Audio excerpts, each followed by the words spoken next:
Taking place between the events of Borderlands 1 and 2, Borderlands the Pre-Sequel features an all-new location, new weapons, and a new but familiar cast of playable characters. It's also handled by a different developer, 2K Australia, which clearly puts its own twist on the Borderlands formula, and not just by introducing some NPCs with Aussie accents.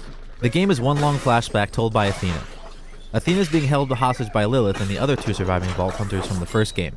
Lilith wants to know why Athena helped Jack rise to power. The 4 playable characters include a host of people that were originally enemies or NPCs in the Borderlands universe: Athena, Claptrap, Nisha, and Wilhelm. Elpis, the setting, is a very different environment than the familiar Pandora. First, there's the marked lack of oxygen on the moon's surface. Players have to equip oxygen masks, OZ kits, and keep an eye on their air supply when traversing the moon's surface on foot. Although this does limit exploration during the early parts of the game, things eventually even out. Another big change is the low gravity, which enables double jumps and butt slam moves. OZ kits can add elemental damage to slams, which makes them extremely effective area attacks that don't consume ammunition.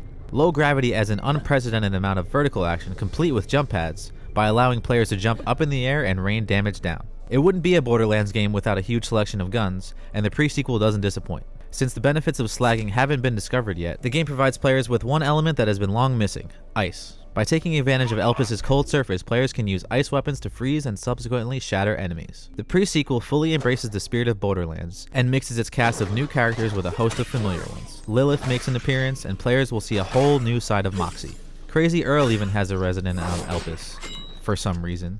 But there are certainly times when that embrace turns from warm affection to a suffocating bear hug. Additionally, the enemies from the pre-sequel lack the kind of memorable one-liners found in Borderlands 2. True, it's tough to stop a cannibal shouting, "I smell delicious," when set on fire, but I was at least hoping for a try. The pre-sequel's biggest draw is filling in the space between the first and second games, and it does that exceptionally well. The new Vault Hunters have a great variety of skills and they're fun to play.